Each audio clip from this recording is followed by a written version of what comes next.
kita lanjut.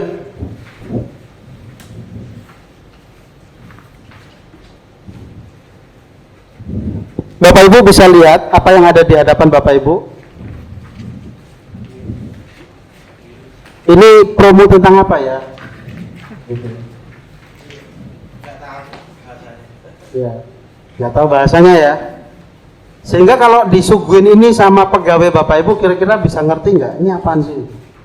Di Oke ternyata jualan mobil, bukan potongan mobil diskon.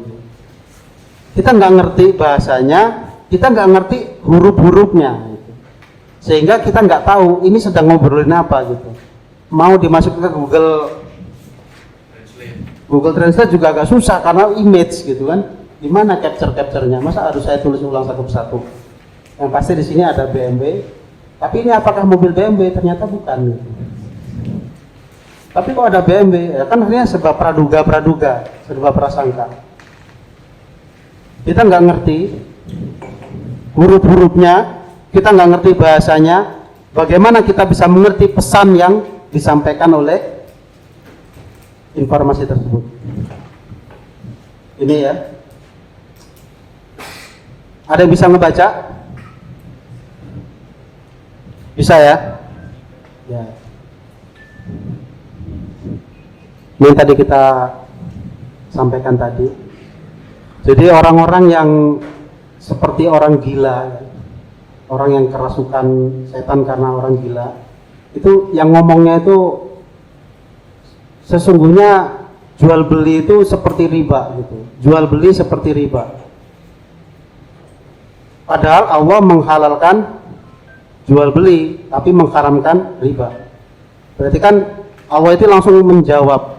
Zaman dulu sebelum ayat ini turun, itu orang-orang Quraisy itu komplain. Alah, wong kelakuannya apa doa ya. Kira-kira ngomongnya kayak gitulah orang Quraisynya itu.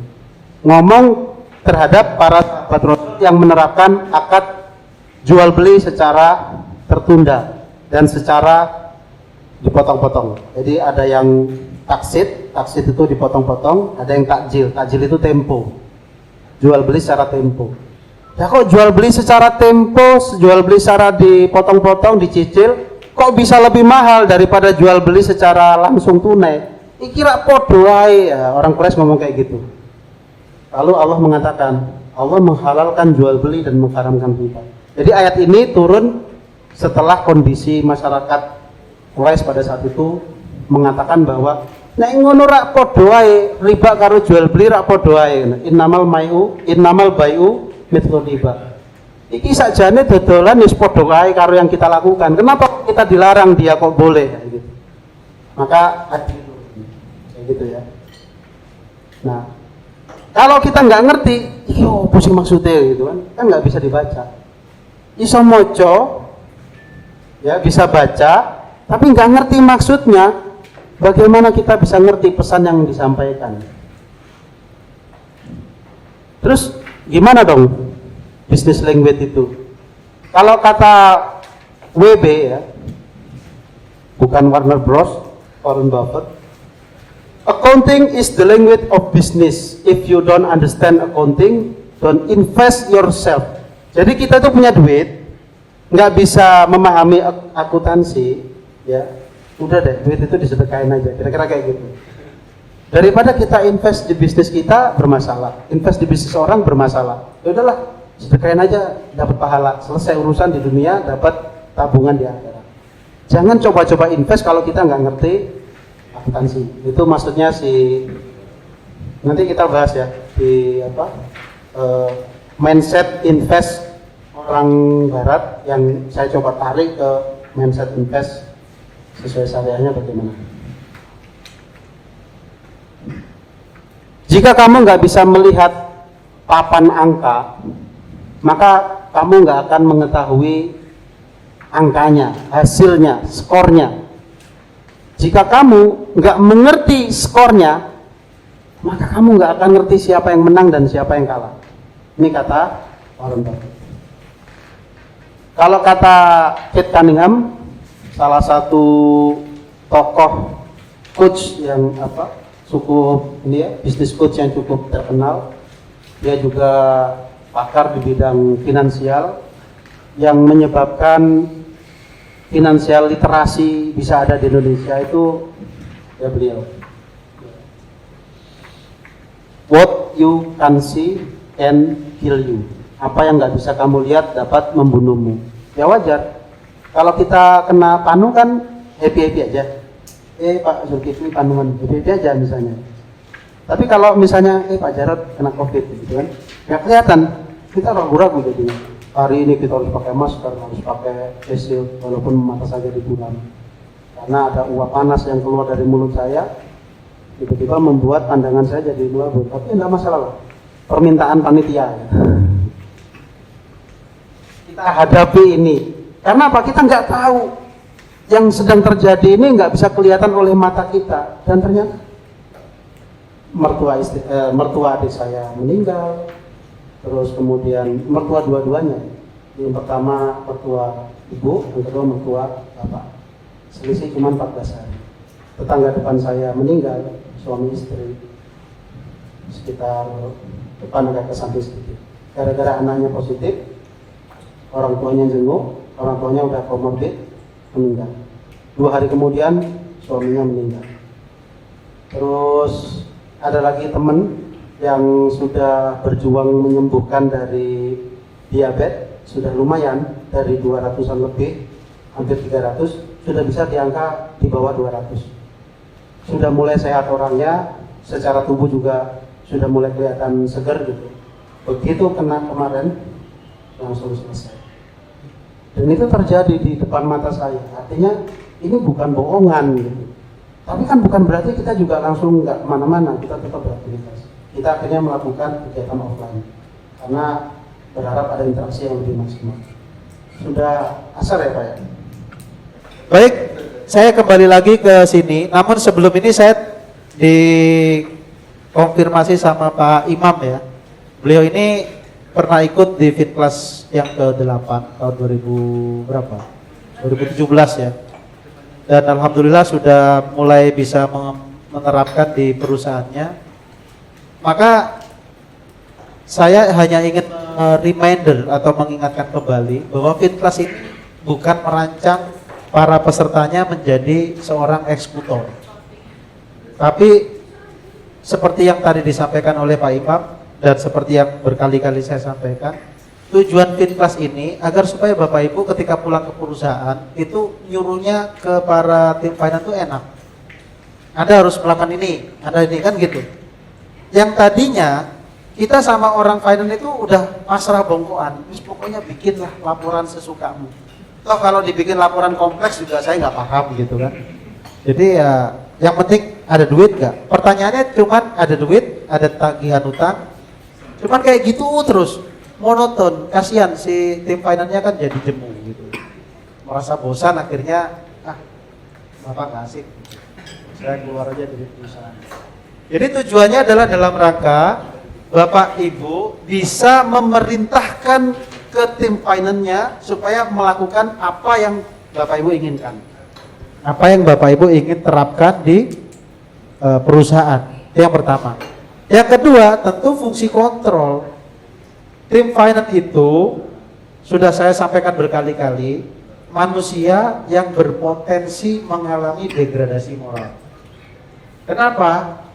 Karena ketika dia mendapatkan kekuasaan mengelola harta, power itu akan menyebabkan dia jatuh dan rusak. Bapak Ibu tanggung jawab loh, itu anaknya orang. Datang baik-baik, gara-gara dikasih kebebasan, akhirnya dia jadi jahat. Tanggung jawab gitu. Kita sudah menciptakan dia jadi monster. Kenapa kok dia jadi monster? Karena dia memiliki power. Dia memegang uang, memegang kendali atas keuangan, pencatatan. Dia bisa melakukan kong kali kong sama saya. Ya udahlah, tim finance sendiri, tim ini sendiri. Apa susahnya negosiasi? Itu kan pegang duit, gue pegang catatannya. Kita mainin yuk. Karena tidak ada kontrol yang maksimal dari leadernya, yang tadinya dia orang baik, akhirnya dia jadi orang jahat. Dia masuk orang jujur, dia jadi orang jahat. Kenapa? Ini terbukti di pemerintahan juga sama. tadinya baik jadi jahat gitu. Kenapa? Karena power itu pasti menyebabkan, ya kalau kita misalnya gini, saya cuman nyatet transaksi senilai 10 juta sebulan gitu, terus kita mau ngakalin gimana cuma segitu. Tapi kalau saya transaksi 100 miliar dalam sebulan, kira-kira ada peluang nggak mata kita itu gatel gitu kan? Dan peluang itu kalau dibiarin tidak dikendalikan, emang setannya cuma setan kelas teri yang akan mengganggu. Itu setannya makin, jadi begitu omset kita masih 10 juta per bulan, itu setannya masih TK. Yang ngegangguin orang finance kita itu loh, masih TK. Tapi begitu sudah 1 juta per detik, bisa kayak gitu ya. Itu yang datang itu setan kelas SD gitu ya. Wah, ngerayunya udah luar biasa sehingga akhirnya timbul berbagai potensi gitu. Nah, disinilah pentingnya seorang leader, seorang owner, seorang CEO memahami tentang apa yang harus saya perintahkan ke tim saya. Dia harus bikin laporan apa, dia harus bikin fungsi report seperti apa, yang itu terkait dengan kebutuhan saya dalam perusahaan. Supaya jangan sampai ada yang nggak bisa kelihatan sama kita. Kalau sudah bisa keluar seperti Pak Imam gitu ya, udah bisa menerapkan, bisa mengcombine, membuat customize report yang dibutuhkan. Ya tinggal ini apalagi udah tinggal kayak gitu. Karena udah ngerti reportnya udah pasti ada persennya, itu udah pasti lulusan Finplas. Karena Finplas ini tipikalnya adalah comparing the real value, proporsi segala macam itu diperhatikan sungguh. Sehingga kalau misalnya laporan keuangannya masih nggak ada persen-persennya, itu pasti nggak lulus dari Finplas. Atau lulus Finplas tapi malas gitu. Kalau sudah lulusan Finplas, pasti neracanya ada persennya. Laporan laba ruginya ada persennya. Semua ada persennya karena comparing antara data demi data yang bisa kita hadirkan. Kita melihat ada pertumbuhan penjualan, melihat ada pertumbuhan beban, itu kalau nggak dibikin persennya, kita akan susah untuk membandingkan lebih bagus mana bulan ini sama bulan sebelumnya. Tapi begitu ada persennya, kita langsung lebih mudah untuk mengenal. Nah ini contoh seperti itu ya. Jadi apa yang tidak Anda lihat, maka dapat membunuh.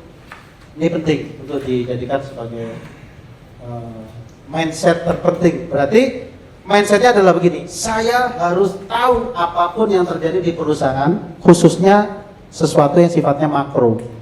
Kalau mikro-mikro, ya udahlah, kasihin sama, ada delegasi. Delegasi wewenang itu bukan cuma nyuruh dia kerja, tapi memberi ruang agar dia bisa bekerja lebih maksimal. Berarti apa? Bukan memindahkan kewajiban kita untuk melaksanakan sesuatu, tapi juga memindahkan keleluasaan kita untuk bisa mengendalikan sesuatu. Jadi misalnya saya mendelegasikan tugas A gitu. Kalau saya nggak memberikan wewenang, pasti dia akan kagok sekali dalam menjalankan tugasnya. Maka kita beri keleluasaan. Diberi tugas sekaligus diberi kewenangan. Kan begitu. Sehingga yang penting bagaimana, misalnya kasusnya Pak Afli tadi. Yang penting proporsi angka ini sekian persen. Mekanismenya silahkan sekarepmu kayak gitu. Tim di perusahaan software kami, pokoknya nilai main cost-nya itu maksimal adalah 20%. Terus bu, ya apa caranya? Tapi jangan sampai nanti para pegawainya kere, sebulan cuma dapat 2 juta kayak gitu. Loh ini kenapa kok dapat 2 juta? Kenapa kok kamu nggak aktif teleponnya? Pak, pakai data habis. Loh kenapa kok pakai data habis? Cuma dapat 2 juta Pak gitu. Ya, janganlah gitu ya. Artinya secara ini tadi, kembali ke sini tadi. Mana tadi ya? Nah ini. Secara investor suka, secara pegawai suka, secara customer suka, secara masyarakat juga suka, secara pemerintah juga senang. Ini ideal, perusahaan ideal. Maka Bapak Ibu, gimana caranya mewujudkan agar diterima di minimal 5 hal ini? Berarti kan kebijakannya harus didetailkan. Karena apa? ketika Bapak Ibu memaksimalkan investor, kepentingan investor, bisa jadi kepentingan tim, kepentingan customer akan terganggu. Ketika memaksimalkan kepentingan customer, timnya bisa protes. Pak, kami harus melakukan semua yang terbaik Pak, tapi kami hanya mendapatkan 2 juta per bulan. Kira-kira kalau kami melakukan ini karena keikhlasan, masalahnya Bapak saya nggak ikhlas, kayak gitu. Terus gimana Pak? Tiap hari saya mau berangkat dimarahin terus sama Bapak saya. Sebulan saya masih bisa bertahan. Masuk bulan kedua, saya harus lebih mengutamakan Bapak saya, maka saya akan resign. Gitu. Kenapa? Karena timnya tidak dihargai, penerimaan timnya nggak dihargai oleh perusahaan. Jadi 5 hal ini menjadi sesuatu yang vital dan penting, maka bisnis akan menjadi seperti off-road. Nggak mungkin bisnis jalan di jalan tol aja, nggak mungkin. Kalau bisnis di jalan tol, ya semua jadi pebisnis gitu. Orang nggak ada jadi pegawai. Kenapa kamu kok jadi pebisnis? Lo enak jadi bisnis Pak gitu. Tapi kenyataannya kan banyak jadi pegawai karena bisnis harus bertanggung jawab atas segala hal yang terjadi. Bisnis seperti off-road, kita membutuhkan alat bantu untuk membuat keputusan yang lebih baik, yang lebih benar, yang lebih maksimal. Kenapa? Karena setiap bisnis yang harus diambil keputusannya itu adalah merupakan keputusan finansial. Setiap keputusan bisnis pasti keputusan finansial. Contoh, nambah AC. Udah pasti AC dibeli pakai duit. Ya kan? Saya beli AC yang murah tapi rusakan, tiap bulan datengin teknisi, atau beli yang mahal tapi awet, itu udah keputusan finansial. Saya sewa atau saya beli, itu keputusan finansial. Saya bayar secara bulanan atau saya bayar secara mingguan, itu juga keputusan finansial. Saya rekrut sebagai pegawai tetap atau saya jadikan dia sebagai pegawai kontrak, itu juga keputusan finansial. Saya ambil, kayak tadi kasusnya Pak Imam, saya ambil barang, ini barang gede-gede gitu kan, gede-gede. Kalau beli harus cash, tapi duit saya ada, tapi tempat nggak ada. Padahal cash itu, biaya itu, ya HPP itu bukan cuma urusan di barangnya. Kalau saya beli 1 truk, nilai berapa Pak Imam per bijinya? Sekitar 700, nilai kosnya. Oh, nilai kosnya? Nilai kos delivery kalau pakai truk per itemnya. 5 kali 3. Cuma 1,5 juta kan? Nah, kalau pakai pickup Kalau pakai pickup jatuhnya sekitar 5 juta. Nah, berarti per itemnya kena berapa? Kalau kalau pakai truk nanti cuma 30.000. Kalau pakai pickup? Per itemnya sekitar 50 sampai 100.000. Ya, 50 sampai 100.000. Kalau pakai truk 30.000. Berarti ada efisiensi di pengiriman. Apakah lantas kita harus membeli 1 truk? Nanti dulu. Ada duitnya enggak? Harus beli 1 truk, tapi harus tunai. Duitnya enggak ada, akhirnya ngutang. Ngutang menimbulkan ketidakstabilan perusahaan. Jadi bahaya. Yang kedua, ketika barang itu dikirim, pembelinya cepet enggak? Pasti kebeli enggak? Jangan-jangan itu kursi nanti basi misalnya ya. Kursinya basi Pak, karena sudah expired gitu. Bannya sudah enggak sesuai dengan standar. Yang ketiga, barangnya ditaruh di mana? Itu barang bisa dimasukin ke kantong Doraemon atau harus butuh tempat. Kalau butuh tempat, maka dia akan ngekos. Ingat tadi 1 cm kubik per hari itu ada biayanya seiring dengan biaya tempat yang kita harus alokasikan. Lalu kemudian maintenance-nya, carrying cost-nya. Carrying cost harus ada yang ngejagain, harus ada yang ngelap, harus ada yang bersihin, harus ada yang nyemprot, harus ada macam-macam, itu juga biaya. Ordering cost-nya biaya, termasuk ongkos kirim segala macam. Carrying cost selama barang itu ada di perusahaan itu juga biaya. Makanya saya kalau ditanya membedakan HPP itu menjadi berapa macam, saya bagi menjadi 4. Yang pertama adalah biaya dari barangnya itu sendiri. Nilai dari kursinya itu sendiri, itu HPP. Yang kedua, biaya untuk mendatangkan barang itu dari luar sampai ke perusahaan kita, itu HPP. Ya. Pesennya harus bayar tukang pesen misalnya. Kirimnya harus pakai ongkos kirim. Itu semuanya adalah harus dihitung sebagai HPP. Ketika barang itu sudah ada di perusahaan kita, maka barang itu memakan biaya, carrying cost. Ya. Maka biayanya yang harus ditanggung ini juga harus diperhatikan nilainya. Listrik di gudang itu HPP. Air gudang HPP. Gitu ya. Lalu kemudian ketika menjual juga ada biaya, itu juga HPP. Jadi HPP itu barangnya itu sendiri, biaya mendatangkan, biaya merawat, mengelola, memproses, memproduksi, sampai biaya menjual, itu semuanya HPP. Barangnya sendiri, mendatangkan, memproses, mengolah, merawat, menjaga, melepas, ini juga HPP. Gitu ya. Loh, listrik HPP? Iya HPP. Air HPP? HPP. Loh, yang expenses apa? Ya kita bahas besok. Enggak besok sih, ntar habis ini ya. If you make better decision, maka you will make more money.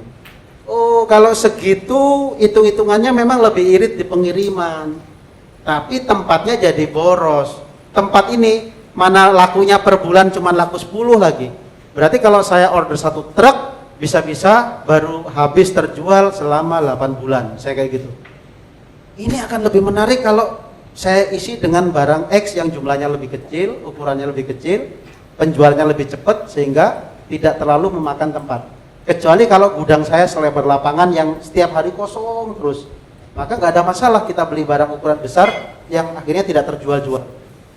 Ngetem di gudang berlama-lama tinggal kita hitung aja. Karena gudang yang kosong lebih baik diisi daripada makhluk halus yang mengisi, kan gitu.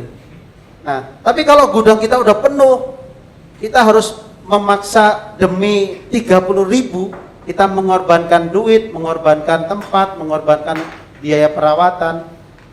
Yang itu kalau diganti dengan barang lain, selisih 30.000 sampai 50.000 itu keganti kalau barangnya saya ganti ini. Maka kita bikin simulasi. Oh, ini dengan cara begini saya rugi, tapi rugi ini ketutup sama kalau saya ganti ini.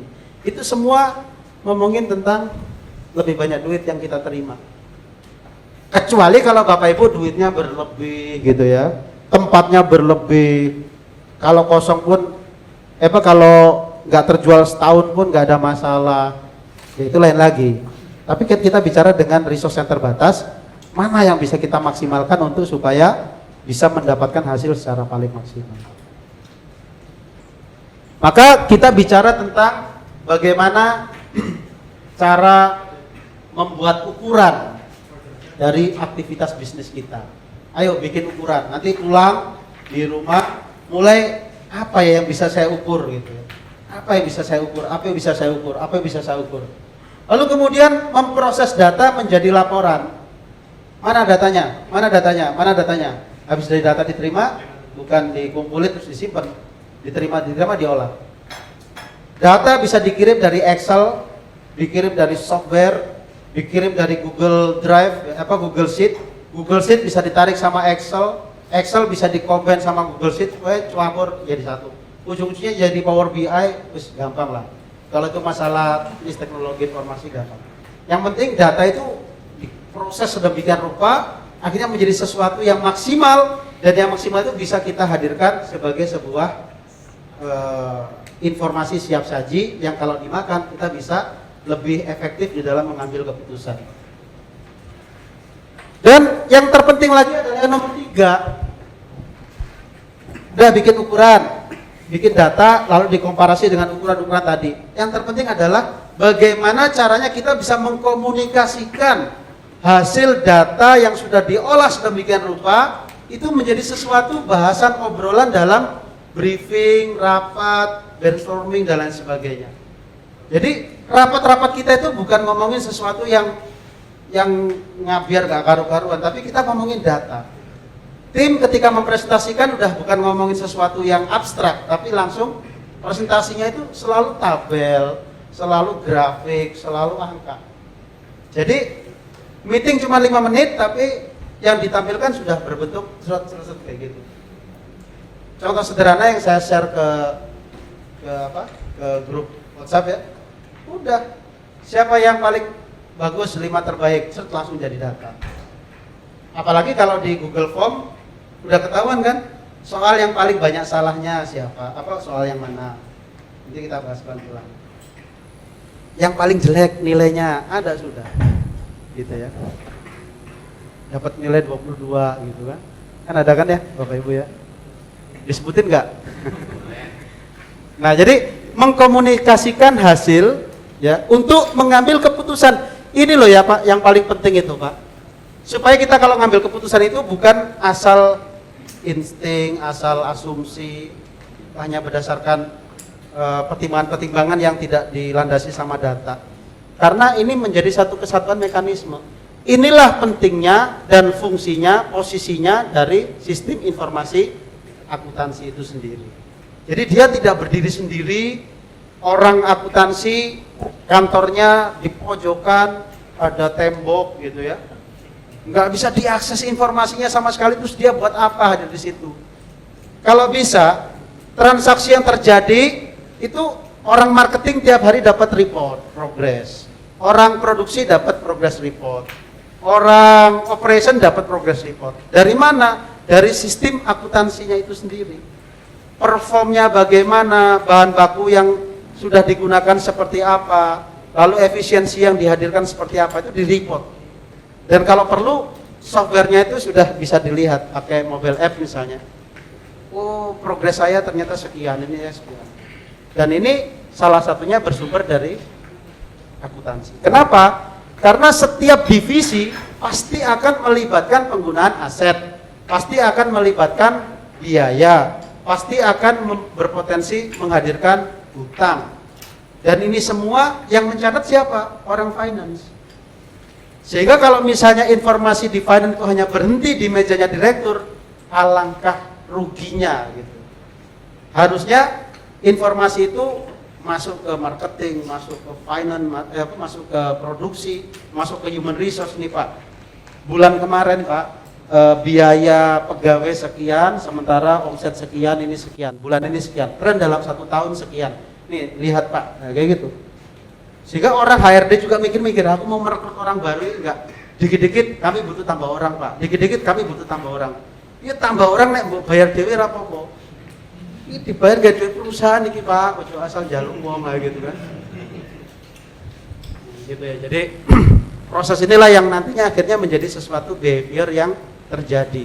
Semua divisi selalu bicara by data.